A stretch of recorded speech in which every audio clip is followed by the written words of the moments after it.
Ya, kita akan belajar hari ini tentang hidup dalam roh ya. Salah satu poin itu kita akan belajar menguji segala roh, termasuk Roh Kudus sendiri yang diizinkan untuk kita uji ya. Mari kita berdoa. Bapak, kami bersyukur hari ini, biarlah kami mendapatkan satu tuntunan kembali dari firman-Mu yang kekal, terang yang tidak pernah hindar dari kami, walaupun kami seringkali masuk dalam kekelaman dan keburaman, serta jalan kehidupan yang seringkali tidak berujung di dalam mata kami. Tetapi kami percaya bahwa segala sesuatu yang tidak jelas inilah kami diberi satu anugerah untuk memegang iman kami, karena anugerah Tuhan yang luar biasa, yang melampaui segala pikiran akal kami, yang memberikan kami satu tempat di mana Engkau tidak meninggalkan kami, yaitu bait-Mu yang suci. Engkau tanamkan, Engkau lahirkan, dan Engkau ciptakan dalam hati kami yang baru. Terima kasih untuk Roh Tuhan, Roh Kristus, yang selalu menyayangi kami, mengasihi kami, melebihi daripada apa yang kami bisa ingat, apa yang bisa kami mengerti. Dan inilah satu kasih Allah yang begitu besar dalam diri kami, karena Roh Kudus mengasihi kami tanpa batas. Terima kasih Tuhan, ajarlah kami hari ini dalam firman-Mu. Di dalam nama Tuhan Yesus kami serahkan doa kami ini. Amin. Oke, kita baca firman Tuhan ya. 1 Yohanes pasal 4. Nah, ini nanti hari Kamis saya lanjutkan, mungkin lebih detail, lebih ke arah peranan Roh Kudus yang sangat besar itu ya, yang seringkali kita banyak disalah mengertikan, diselewengkan, dan disesatkan. 1 Yohanes pasal 4 ayat yang pertama. Judulnya Roh Allah dan Roh Antikristus. Jadi ini ada satu pertentangannya. Yohanes itu selalu menuliskan dua dunia. Jadi hitam putih, gelap terang gitu kan, baik jahat, anak-anak terang, anak-anak kegelapan, dan seterusnya.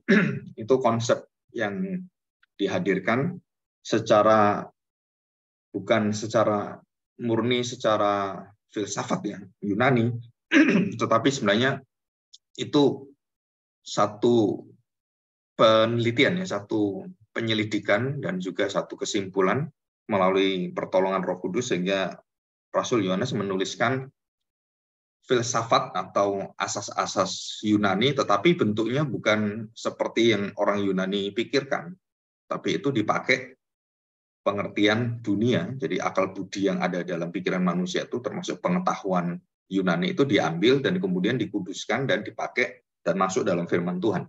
Istilah-istilah logos, agape, itu semua kan dari istilah-istilah yang ada dari orang Yunani kan bahasanya. Tetapi itu semua juga ciptaan Tuhan. Bahasa kan Tuhan yang ciptakan sebenarnya. Nah, kita bersyukur kita bisa belajar hari ini tentang menguji roh. Nah, apa arti menguji roh? Mengapa menguji roh? Apa tujuannya? Apa sih fungsinya gitu? Nah, ini kita pelajari. 1 Yohanes pasal 4 ayat 1. Saudara-saudaraku yang kekasih. Nah, perhatikan ya. Saudaraku yang kekasih ini adalah lingkungan Kristen, lingkungan orang-orang percaya. Jadi bukan di luar yang kekasih. Karena hanya yang kekasih yang bisa, yang mengerti dan bisa menangkap ini. Dikatakan saudara-saudaraku yang kekasih, janganlah percaya. Jadi janganlah itu adalah satu perintah. Janganlah perintah. Janganlah percaya akan setiap roh. Jadi kita nggak boleh gampang percaya.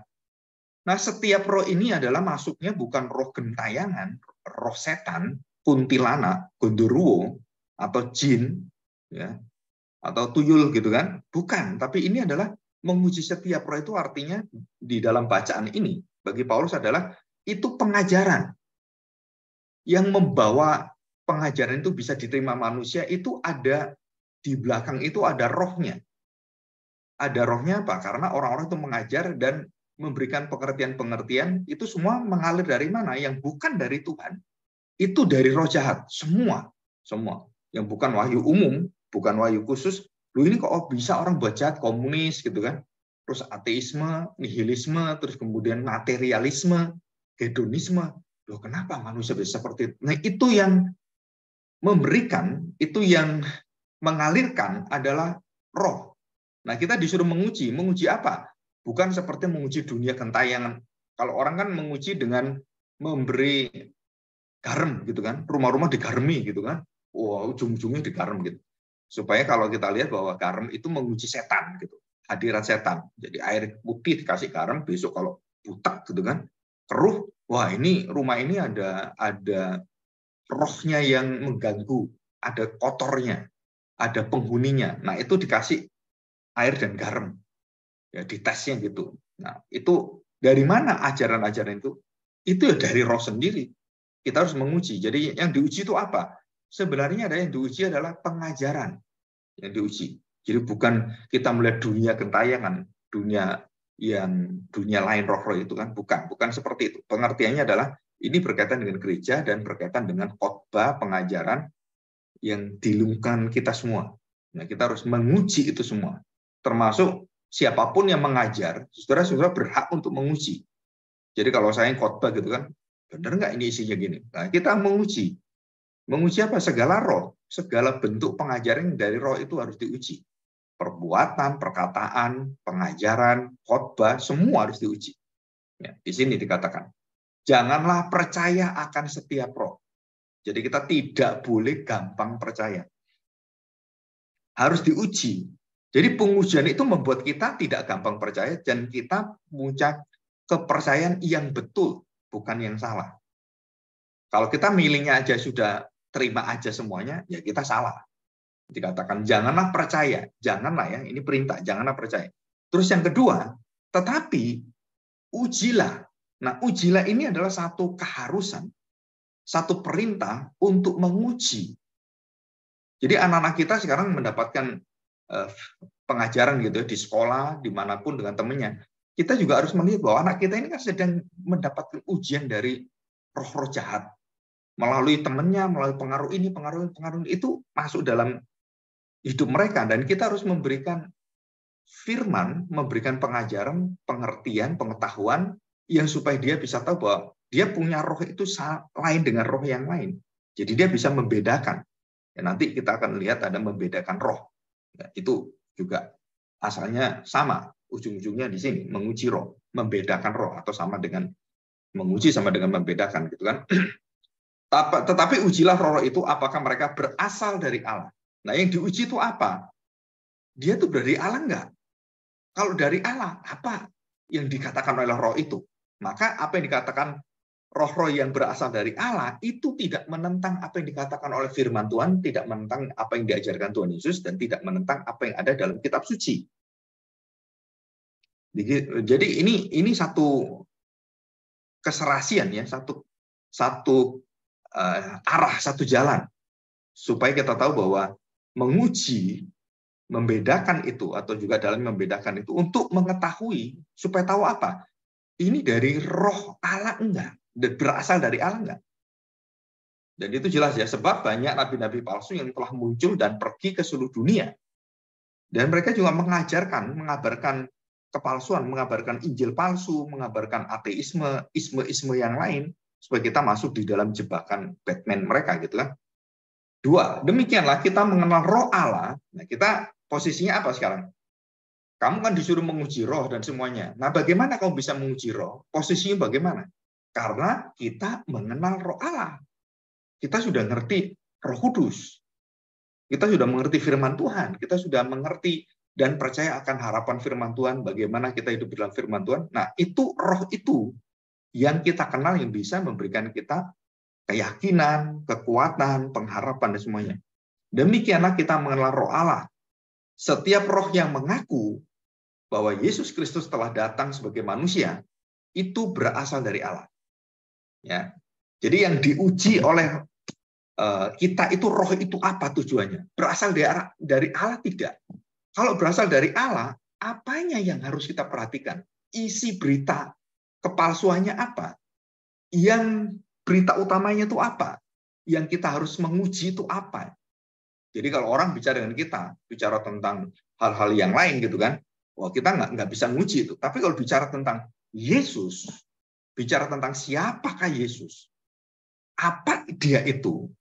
Allah menjadi manusia, dia penyelamat, penebus, atau dia hanya manusia ya seperti nabi-nabi yang lain. Nah itu.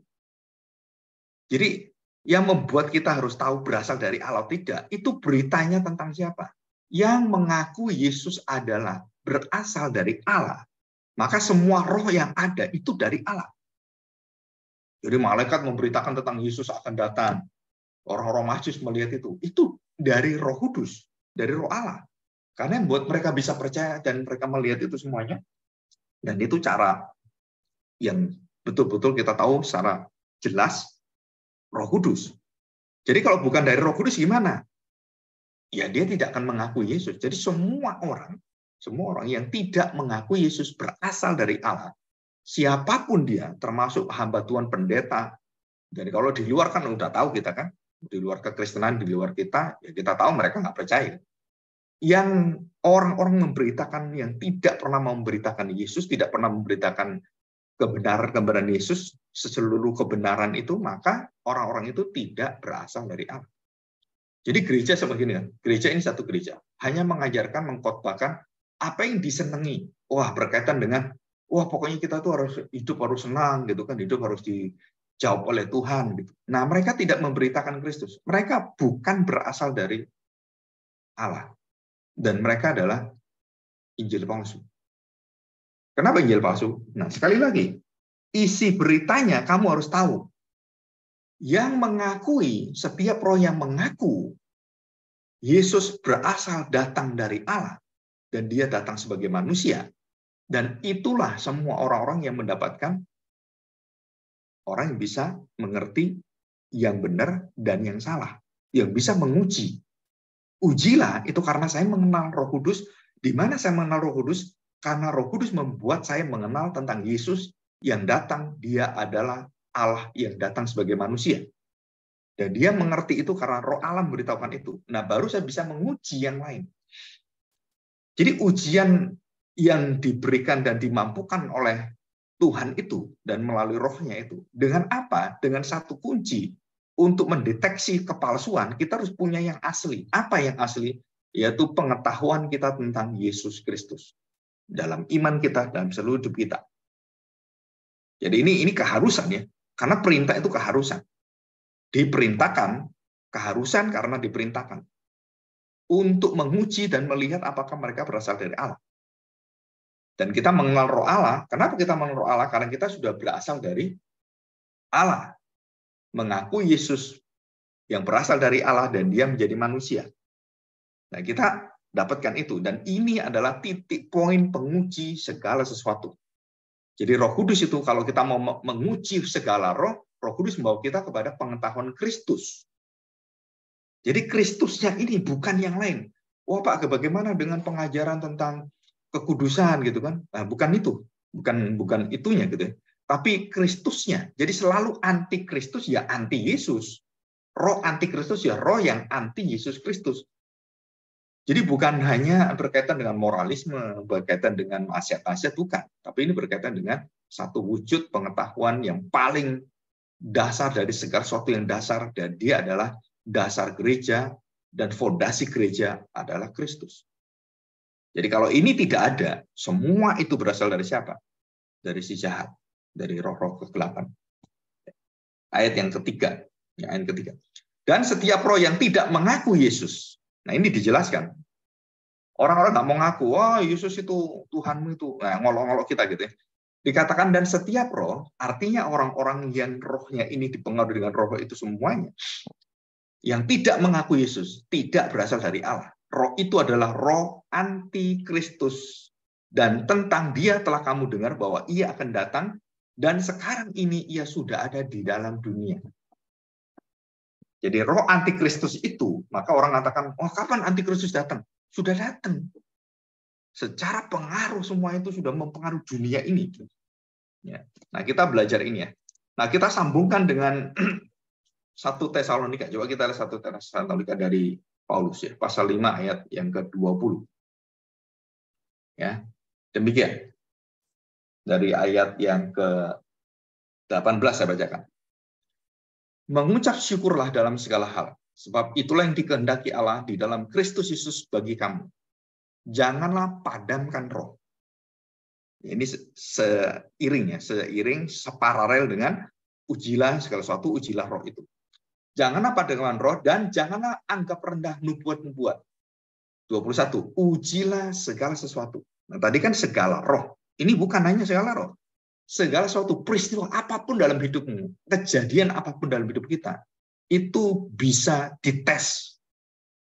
Oleh siapa? Oleh kita, dan melalui Roh Kudus yang membawa pengetahuan Kristus itu, kita bisa ngetes semua itu, dan kita diberi kemampuan untuk menguji. Ujilah segala sesuatu dan peganglah yang baik.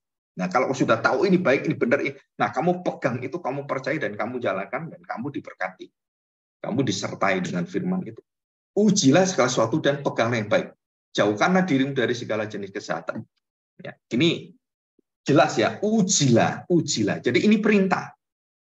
Jadi perintah itu artinya apa? Bahwa kamu harus melakukan. Kalau kamu nggak lakukan, ya kamu akan terhempas dan terbawa arus pengajaran-pengajaran yang tidak benar, anti Kristus.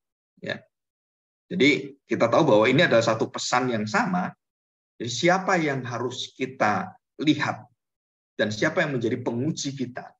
Dan yang memampukan kita adalah Roh Kudus, dan Roh Kudus membawa Kristus itu sehingga kita bisa tahu yang benar, yang salah, yang pro Kristus, dan yang anti Kristus. Jadi yang pro Kristus adalah mengaku Yesus datang sebagai manusia, dan dia berasal dari Allah, dan dia itu adalah Allah sendiri. Itu adalah orang yang pro pihaknya Kristus. Tapi orang-orang yang tidak percaya itu anti Kristus, siapapun. Nah, kemudian kita dibawa oleh Paulus dalam lingkup yang besar, bukan hanya menguji roh, tapi menguji segala sesuatu. Apapun menguji sesuatu. Apakah kita ini betul-betul menyenangkan hati Tuhan? Apakah kita ini betul-betul bisa bersanding dengan Tuhan? Atau kita dalam hidup kita itu dalam kelemahan-kelemahan? Nah, itu kita harus benar-benar tahu ini. Jadi semua itu akan memberkati kita pada saat kita bersama-sama dan seperti tema kita tahunan gitu kan, menyenangkan hati Bapa, seiring dengan hati Bapa. Dan semuanya itu betul-betul kita tahu bahwa kita ini penuh kelemahan, penuh dengan kekerasan hati, terus kedegilan, kebuntuan hidup, kebingungan. Nah, kita harus menguji segala roh itu. Nah, segala roh itu bukan hanya orang lain ya, termasuk apa yang ada dalam diri kita. Ujilah sesuatu. Siapa yang tahu akan seluruh hati kita? Ya kita sendiri. Sedalam kita mengerti diri kita, Allah mengerti apa yang ada dalam hatimu, jauh lebih mengerti. Jadi kalau kamu mengatakan, Tuhan, ujilah aku. Kan gitu kan, ada doanya. Ujilah aku, Tuhan. Artinya apa? Bahwa kita nggak bisa menguji diri sendiri. Dan Tuhan bisa menguji dan bisa memberitahukan kita siapa diri kita. Jadi bukan, Tuhan ujilah aku, cobai aku. Bukan seperti itu. Karena Tuhan tidak mencoba siapapun. Nah, ada ayatnya kan, tapi Tuhan menguji. Iya, Tuhan dalam arti mencobai bahwa kita akan dibawa dalam kebenaran Dia, dan semua diizinkan dalam dosa kita, dan kita mengalami keterpurukan dan banyak hal itu ya supaya kita kembali kepada Tuhan sendiri, kembali pada Kristus. Nah, supaya kita tahu, oh iya ini nggak benar hidup saya, oh ini salah, oh ini saya terlalu emosi, oh saya ini pemarah, oh ini saya terlalu ceroboh. Nah, itu semua yang bisa menguji siapa, yang bisa mengetahui. Kalau ini benar, wah ini saya benar, saya pegang ini, ya saya harus setia. Dari hal yang kecil saya harus setia melakukan. Nah, itu yang benar kamu pegang. Iman yang seperti biji sawi, ya kamu pegang. Mendahulukan kerajaan Allah dulu, kamu pegang. Nah, itu baru kita tahu bahwa kita terlepas dari apa? Dari roh-roh yang mempengaruhi kita. Di situ. Ya, oke, kita lihat ini. Nah, untuk memperingatkan orang Kristen, gunanya adalah memperingatkan semua orang Kristen itu sangat mudah mendapatkan serangan-serangan pesan-pesan dari roh. Gitu ya. Sebentar ya. Ini ada pesan.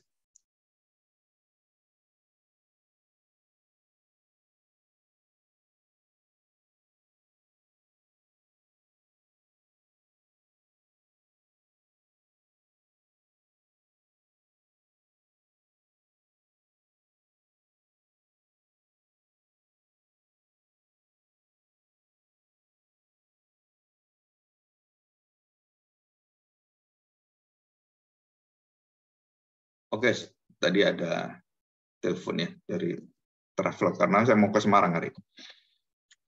Oke, nah jadi kita harus tahu bahwa memperingatkan kepada orang Kristen bahwa orang Kristen itu kalau dia tidak menguji dia akan kena semua, kena arus itu.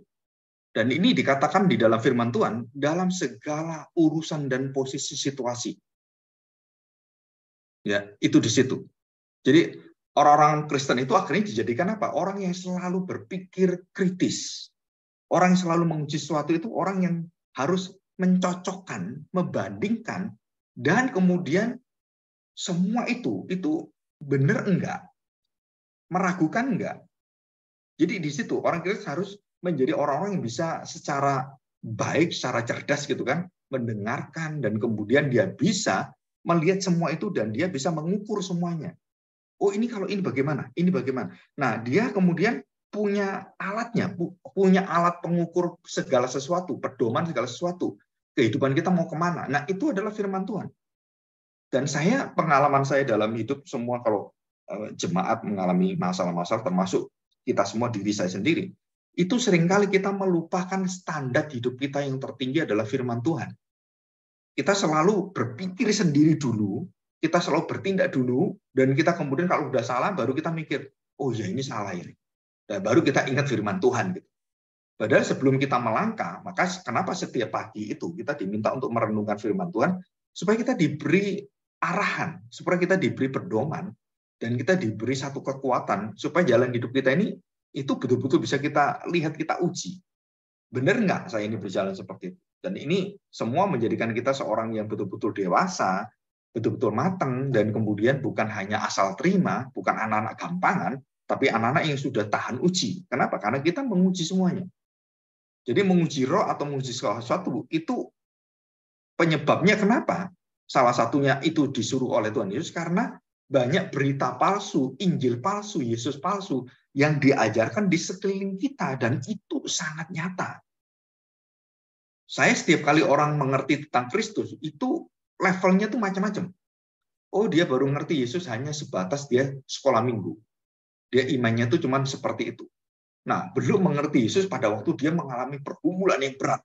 Contohnya seperti Ayub, seperti Yusuf gitu kan, yang dalam pergumulan seperti itu, atau Daniel, Sadrak, Mesak, Abednego. Bagaimana jika orang itu kemudian mendapatkan kehidupan yang begitu parah, dan dia bisa bertahan. Dia bisa bertahan dan kemudian dia bisa memegang itu. Nah, dia harus mengerti, dia harus bisa, sebelum saya melihat yang lain, saya harus punya kekuatan bisa memegang itu dulu, supaya saya tidak goyah. Baru saya bisa memberitahukan pada orang lain, karena saya punya iman yang benar, Kristus yang benar. Jadi intinya adalah menguji semuanya dan mengetes semuanya.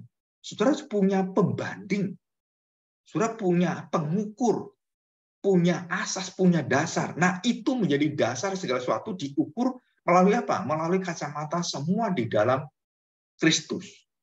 Di dalam Kristus, kamu tahu siapa yang jahat di dalam Kristus. Dan kita begitu mengerti dari pengujian roh ini, pada dasarnya adalah kita bisa melihatnya dan mengujinya, melakukannya. Karena di dalam satu nama itu, kita bisa tahu semuanya. Di situ. Ya. Dan ini sangat penting ya. Nah, di dalam firman Tuhan, kita diberitahu, malaikat pun bisa menjadi terang. Ya kan? Dan dikatakan serigala pun bisa berbulu domba. Jadi semua bisa dipalsukan, termasuk iman Kristen. Jadi pengajaran-pengajaran yang kita dengar, contoh ini kita dengar ya, contoh bahwa kita nggak boleh mengaku dosa, ya kan? Dan itu ada dalam doa Bapa kami, ampunilah segala kesalahan dan dosa kami seperti kami mengampuni orang lain. Jadi itu dihapuskan. Nah, pengajaran ini sudah jelas bahwa pengajaran ini yang mengajarkan orang Kristen tidak boleh berdoa untuk pengampunan doa pengakuan dosa karena sudah diampuni dan sudah dosanya sudah tanda petik sudah nggak ada, jadi nggak perlu kamu berdoa ampunilah kesalahan kami atau orang lain mengampuni orang atau dosa kita gitu kan, mengakuinya nggak perlu. Kita sudah tahu bahwa itu salah, tapi kenapa orang-orang itu bisa memegang dan bisa punya pengajaran yang bisa menyelewengkan itu? Padahal Alkitab jelas doa Bapa kami itu berlaku dan tidak boleh ada satu orang yang bisa menghapuskan itu. Tapi kemudian ada pendeta, ya. Ini contohnya Joseph Prince gitu kan. Dan dia akan oh kita dapatkan anugerah, jadi kita nggak perlu lagi mengakui dosa. Saudara, ini secara logika, secara Alkitab jelas-jelas melawan firman Tuhan. Tapi orang-orang waktu dijelaskan oleh dia, dengan antikristus. Ini sebenarnya antikristus ya. Kenapa? Karena bukan berasal dari Kristus kan. Yesus saja berdoa, ya Bapa ampunilah. Kenapa kamu nggak mendoakan orang? Yesus saja berdoa di kayu salib kan? Kan orang itu bersalah perlu didoakan. Kita juga perlu gitu. Karena Yesus tidak bersalah ya dia nggak perlu mengakui dosanya. Nah hanya Yesus yang punya pengajaran seperti yang diajarkan Joseph Prince karena dia sempurna. Nggak ada Yesus mengakui dosa. Bapa ampunilah dosaku gitu. Nggak ada. Tuhan Yesus saja yang ngomong seperti itu. Karena dia sempurna tanpa dosa. Jadi Joseph Prince itu mengajarkan anugerah yang begitu menyesatkan. Kenapa? Posisi kita dijadikan sama dengan Yesus. Jadi kita nggak ada dosanya lagi. Padahal Tuhan Yesus mengajarkan doa Bapa kami, ampunilah, dan kesalahan-kesalahan itu banyak sekali. Ya ini kita menguji apa? Kewajaran. Jadi sesuatu yang begitu jelas. Nah, di dalam teologi reform atau teologi reformasi, reformation spirit, dalam hermeneutics, dalam penafsiran Alkitab, semua yang jelas, yang tidak bisa diperdebatkan dan begitu jelas, saudara, itu yang kita pegang. Jadi doa Bapa kami jelas, udah diajarkan. Terus orang mengatakan, oh nggak bisa, kita nggak boleh terima itu, karena kita sudah diampuni, jadi kita nggak perlu ngaku dosa lagi. Dan itu jelas salah, jelas sesat. Kenapa? Karena nggak wajar, nggak logis, melawan apa yang ada dalam firman Tuhan. Dan itu sesuatu yang ya mungkin bagi orang-orang itu karena pinternya berpikir, mengolah kata, ya seperti orang-orang yang pinter mengolah kata gitu kan. Bahkan kalau jadi pemimpin pinter mengolah kata nggak bisa kerja itu dari setan juga sebenarnya. Nggak bekerja, terus kemudian dia cuma main-main kata-kata sama dengan pendeta kan, main kata-kata tapi hidupnya nggak ada kaitannya. Nah itu dosa yang besar sekali sebenarnya. Ya. Oke, nah kita lanjutkan. Jadi waktu kita menguji segala roh adalah keharusan, dan itu merupakan hak orang Kristen, semua orang Kristen. Jadi bukan hanya pendeta yang menguji roh, wah kemudian kita mendoakan orang gitu. Itu enggak, semua orang Kristen. Dan itu adalah keharusan, peringatan, dan perintah merupakan keharusan. Dan kenapa keharusan? Karena di sekeliling kita ini pengetahuan Kristus. Karena berkaitan dengan ujilah itu adalah Kristusnya. Semua mengajarkan Injil palsu, Kristus palsu, Mesias palsu, dan pengajaran-pengajaran yang tidak serasi seiring dengan firman Tuhan. Khususnya adalah tentang Kristus berasal dari Allah dan dia adalah Allah. Ini intinya.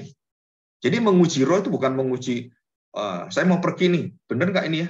Bukan soal itu, tapi siapa yang menjadi prinsip hidupmu, siapa yang menjadi Tuhan, yang miliki kamu. Di situ. Jadi menguji roh itu karena banyak roh-roh yang palsu yang beredar. Jadi kita sudah mulai bisa memilah itu semuanya dan memilah dan memilih, kemudian kita menentukan ini benar atau salah, dan itu sudah bisa. Kenapa? Karena kita punya ukurannya. Nah, celakanya banyak orang mengaku berbicara atas nama Tuhan, termasuk para pendeta, hamba Tuhan dan hamba Tuhan yang ada di sekeliling kita. Itu menyajikan Injil yang kosong, Injil yang palsu, Injil yang diramu dengan apa? Dengan pemikiran-pemikiran filsafat, pemikiran-pemikiran tentang orang-orang yang ya dalam arti yang hidupnya ingin lancar, kemudian semua ingin diberkati dalam arti secara jasmani, dan mereka tidak akan berdaya untuk menyelamatkan manusia dalam beritanya itu, karena bukan Kristusnya, bukan Injil yang benar. Maka berita yang kita beritakan, semua orang terima itu semua orang masuk dalam kesesatan, masuk dalam kebinasaan. Jadi gereja-gereja yang mengajarkan Injil yang palsu, jangan dipikir, oh jemaatnya nanti gimana Pak? Kan ya kalau dia, walaupun dia salah, kemudian Tuhan bawa mereka untuk bisa diselamatkan. Nggak bisa. Injil yang salah tidak pernah bisa menyelamatkan orang. Injil yang palsu tidak bisa membuat orang diselamatkan. Dan Injil itu siapa? Ya Yesus. Ucapan Tuhan Yesus, perkataan Tuhan Yesus. Kalau dia hanya percaya Yesus yang bisa diterima oleh dia. Oh Yesus kalau seperti itu saya nggak bisa terima. Yesusmu itu lemah, nggak bisa melakukan mukjizat. Yesus itu lemah. Kenapa? Karena tidak bisa memberikan saya satu jalan keluar sehingga hidup saya itu lancar seperti itu. Nah ini gereja ini Yesusnya bagus, cocok dengan saya. Nah orang-orang seperti ini adalah orang-orang yang harus diuji oleh kita sendiri. Wah ini orang di dalam berita anti Injil, anti Kristus, anti Tuhan, anti seluruh daripada berita kebenaran. Jadi anti kebenaran. Di situ. Jadi semuanya. Nah, di dalam 2 Korintus 11 ayat 13-15 dikatakan bahwa itu adalah satu tingkah laku setan dan roh-roh kegelapan, roh-roh jahat itu sangat menyukai dan sangat mengidolakan Kristus menurut dia. Jadi gini, ya, jadi gini. Sekarang ini kan banyak Michael Jackson palsu, sampai di China itu ada. Saya pernah lihat itu ya, Michael Jackson. Rupanya kayak Michael Jackson, tubuhnya kayak Michael Jackson, rambutnya kayak Michael Jackson, terus putih, bajunya, pakaiannya, tangannya, sarung tangannya, dan semua modelnya kayak Michael Jackson. Dan mereka kemudian menari, menyanyi seperti Michael Jackson. Ya kan? Terus kita kemudian orang-orang melihat, oh Michael Jackson, kok ini Michael Jackson? Dan waktu mereka melihat bahwa ini betul-betul Michael Jackson, mereka tersesatkan. Kenapa? Karena itu palsu. Loh, ini kan Michael Jackson palsu. Dia kan cuma berbaju aja, dia kan cuma berwajah aja, berambutnya seperti itu diatur semua dan dia nari, menirukan, mengimitasi seperti Michael Jackson. Oh, seperti itu kan lagu Beat It, Billie Jean dan semuanya gitu kan. Dulu saya senang sekali lagu itu. Nah, waktu mereka melihat bahwa Michael Jackson yang palsu itu adalah asli, nggak waras mereka. Mereka tuh nggak waras. Dan mereka kemudian seperti melihat Michael Jackson gitu kan. Nah, saudara, di sini kita melihat apa? Itu bisa mempengaruhi kita. Bisa mempengaruhi kita. Dan yang lebih berbahaya, nah ini saya menemukan satu kasus ya. Lebih berbahaya adalah orang-orang yang terlibat dalam dunia pornografi, apalagi suami istri, itu sebenarnya melakukan penyembahan berhala. Apa berhala? Berhalanya bukan ke Tuhan ya, tapi ke suaminya. Jadi suaminya itu kemudian dialihkan menjadi orang-orang yang ada di dalam pornografi itu. Dan harusnya dia itu kan berhubungannya dengan istri atau suaminya. Dan dia tidak ada istrinya, ada suaminya, terus dia bisa melakukan hubungan itu. Dengan apa? Dengan melihat. Itu sama. Itu namanya hubungan palsu. Yang disebut sebagai hubungan yang di luar kewajaran. Kenapa? Kan seharusnya kamu suami istri. Kenapa kamu lihat orang lain? Saudara, ini berhala sebenarnya. Kita menyembah Allah ya di atas. Tapi waktu kita praktekkan dalam hidup kita ini ateis. Kita itu anti Kristus dalam bidang apa? Dalam bidang seperti itu. Dalam bidang uang juga sama. Kalau tadi kan kita melihat video kan, melihat kesenangan kita. Nah, dalam bidang uang sama, dalam bidang pekerjaan sama. Kita ini nyembah siapa? Kita itu anti Kristus, betul, kita percaya Yesus gitu kan. Tapi pola hidup kita, apakah pekerjaan kita, uang kita, talenta kita, tenaga kita, itu betul-betul untuk kemuliaan Tuhan. Nah, itu jawabannya apa? Saudara, kita seringkali menjadi anti Kristus dan kita harus menguji diri kita. Kenapa?